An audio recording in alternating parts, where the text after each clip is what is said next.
ਬਿਸਮਿਲ੍ਲਾਹਿਰਰਹਿਮਾਨਿਰਰਹੀਮ। अस्सलाम वालेकुम जनाब, मैं ਤੁਹਾਡਾ ਮੇਜ਼ਬਾਨ ਮੁਹੰਮਦ ਸਾਜਿਦ ਵਿਰਕ। ਤੁਸੀਂ ਵੇਖ ਰਹੇ ਜੇ YouTube ਚੈਨਲ ਮੇਰਾ ਸਾਈਵਾਲ ਟੀਵੀ। ਜਿਵੇਂ ਕਿ ਜਨਾਬ ਮੈਂ ਵੀਰਾਂ ਵਾਸਤੇ ਰੋਜ਼ ਕੋਸ਼ਿਸ਼ ਕਰਦਾ ਹਾਂ ਅੱਛੇ ਤੇ ਖੂਬਸੂਰਤ ਜਾਨਵਰ ਦੀ ਵੀਡੀਓ ਲੈ ਕੇ ਹਾਜ਼ਰ ਹਾਂ। ਇਸੇ ਤਰ੍ਹਾਂ ਜਨਾਬ ਰੋਜ਼ ਦੀ ਨਿਸਬਤ ਅੱਜ ਮੈਂ ਜਨਾਬ ਦੋਸਤਾਂ ਵਾਸਤੇ ਇੱਕ ਸਦਰੀ ਸੂਈ ਵੈੜ ਦੀ ਵੀਡੀਓ ਲੈ ਕੇ ਹਾਜ਼ਰ ਹੋਏ ਹਾਂ। ਉਮੀਦ ਕਰਾਂਗੇ ਹਰ ਰੋਜ਼ ਦਾ ਤੁਹਾਨੂੰ ਸਾਡੀ ਅੱਜ ਵਾਲੀ ਵੀਡੀਓ ਵੀ ਪਸੰਦ ਆਏਗੀ। ਇਸ ਤੋਂ ਪਹਿਲਾਂ ਤੁਹਾਨੂੰ ਜਾਨਵਰ ਕਰਾਂਗੇ ਤਸੱਲੀ। ਸਭ ਤੋਂ ਪਹਿਲਾਂ ਜਨਾਬ ਸਾਡੇ ਚੈਨਲ ਨੂੰ ਕਰਨਾ ਸਬਸਕ੍ਰਾइब ਤੇ ਬੈਲ ਆਈਕਨ ਤੇ ਕਲਿੱਕ ਕਰਨਾ। ਇੱਕ ਅੱਛੀ ਔਰ बेहतरीन ਵੀਡੀਓ ਦੀ ਨੋਟੀਫਿਕੇਸ਼ਨ ਜਨਾਬ ਮੇਰੇ ਵੀਰਾਂ ਤੇ ਦੋਸਤਾਂ ਨੂੰ ਮਿਲਦਾ ਰਹੇ। ਅੱਜ ਜਨਾਬ ਅੱਲਾ ਦੇ ਖਾਸ ਫਜ਼ਲ ਨਾਲ ਪਹਿਲਾਂ ਵੈੜ ਜਨਾਬ ਫਰੈਸ਼ ਬੱਚਾ ਡਿਲੀਵਰ ਕੀਤਾ ਹੈ। ਬਾਕੀ ਡਿਟੇਲ ਸਾਰੀ ਮਾਲਕ ਤੋਂ ਲਵਾਂਗੇ। ਜਾਨਵਰ ਨੂੰ ਜਨਾਬ ਤੁਸੀਂ ਤਸੱਲੀ ਨਾਲ ਵੇਖਣਾ ਹੈ। ਲੋ ਜਨਾਬ ਸਭ ਤੋਂ ਪਹਿਲਾਂ ਤੁਸੀਂ ਜਾਨਵਰ ਦੀ ਓਰੀਜਨਲ ਹਾਈਟ ਚੈੱਕ ਕਰਨੀ ਹੈ। ਮਾਸ਼ਾਅੱਲਾ ਜਨਾਬ ਅੱਲਾ ਦੇ ਫਜ਼ਲ ਨਾਲ ਬੰਦੇ ਤੋਂ ਉੱਚੀ ਹਾਈਟ ਮੇਰੇ ਕੈਮਰੇ ਦੇ ਨਜ਼ਰ ਸਾਹਮਣੇ ਜਨਾਬ ਕੋਈ ਚੀਜ਼ ਵੀ ਤੁਹਾਡੇ ਤੋਂ ਉਜਲ ਨਹੀਂ। ਮਜ਼ਬੂਤ ਬਾਡੀ, ਸਿਰੋ ਓਰੀਜਨਲ ਮੋਨੀ, ਰੰਗ ਵੇਖ ਲੈਣਾ ਜਨਾਬ, ਨਸਲ ਜ਼ਾਤ ਵੇਖ ਲੈਣੀ ਹੈ। ਸਾਰੀਆਂ ਜਨਾਬ ਕੁਆਲਿਟੀਆਂ ਜਾਨਵਰ ਦੀ ਚੈੱਕ ਕਰ ਲੈਣੀਆਂ।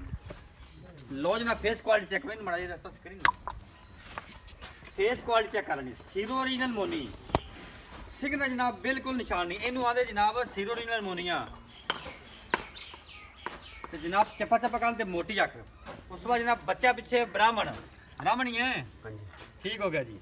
ब्राह्मण बच्चा पिछे नड़वा टुट गया। फ्रेश जनाब बच्चा डिलीवर किया है। बाकी जेर पई है नहीं पई, चुवाई हुई है या नहीं, सब डिटेल आप मालक लवांगे। साडा काम जनाब कराना थलियां रंग वेख लेना जनाब ते हाइट वेख लेनी। उस तो बाद जनाब थन वेख लेने। माशाअल्लाह थन चेक करो जनाब काला पावर वाला रुक रुकदा जनाब ते मुठ मुठ दा इनू जनाब आखीदा रुक रुकदा ते जनाब पावर वाला थन तोरे नु। फिजिकली फिटनेस जनाब जानवर तुहानू चेक करवाने ते माशाअल्लाह थब्बियां दे वाने वैट दे कोल जनाब लिबास वाना बहुत ही लाजवाब। और मिनट साइड मोड नहीं लाया। लो जनाब तोरा फेरा वैट दा चेक कर लेना है। हर कुछ जनाब कैमरे नजर सामने तोरा फेरा जनाब 16 ने लवा गेड़ा कटा कुछ नहीं होता। खोल के माशाल्लाह आउट क्लास भी जनाब वीरा सिलेक्ट किया जे जीनत बने जनाब मेरा साहिवाल टीवी दे बहुत जनाब लाजवाब आना साफ सुथरा आना कोई पालशाल नहीं है। बाकी तसलियां कराना जनाब साडा काम है। लेने देने जनाब नसीब होंगे। चुलस्तान ते जनाब फ्री देंदा बेहतरीन कॉम्बिनेशन है। पीछे बच्चा ब्राह्मण तसलियां करो।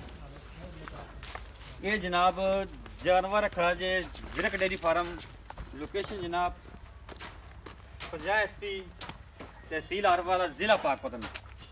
जानवर जनाब होर भी इतने अवेलेबल ने लेकिन जनाब आज जी वीडियो असी लाई सिर्फ जानवर नंबर ऐसे एक दी लानी है। लो जनाब हवाना फिर तसलियां वेख लो। माशाल्लाह जी तसलियां कर लेनी है। विरला जनाब थाना दी पूरियां क्वालिटियां पूरियां जानवर दियां हाइट पूरी नस्ल पूरी थन पावर वाला खून पत वैट ते पूरा वच्छा बड़ा कमाल दा। वच्छियां दे शकीन हज़रात ब्राह्मण दे शकीन हज़रात जनाब तोहफा वीरां वास्ते। लो जनाब जानवर की तसल्ली कर ली। बाकी रही इहदी रेट की गलबात भला जेर जूर पई को नहीं पई जेर पै गई है अद्धी भाई कह रहे ने 24 ली है। खान तुम सही निकले 16 ने ठीक हो गया जी। तो बाकी रेट की गल करिए तो 4,60,000 रुपये डिमांड है दी। बाकी प्यार मुहब्बत जनाब करावांगे मौके पर। किसी ने भी वीर नूं पसंद आती जनाब साडा रब्ता नंबर नोट करो 0345 109 93 बने जनाब यह रब्ता नंबर है। साडा WhatsApp नंबर है। लोकेशन जनाब 50 SP तहसील आरवाला जिला पाकपतन शरीफ। जानवर जनाब इतने होर भी अवेलेबल ने लेकिन जनाब फिलहाल जी वीडियो लाई अज की सिर्फ इसे जानवर की लानी है। चेक कर सकते जानवर होर भी अवेलेबल ने।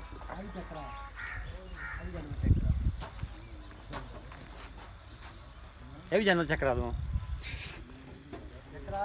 लो जनाब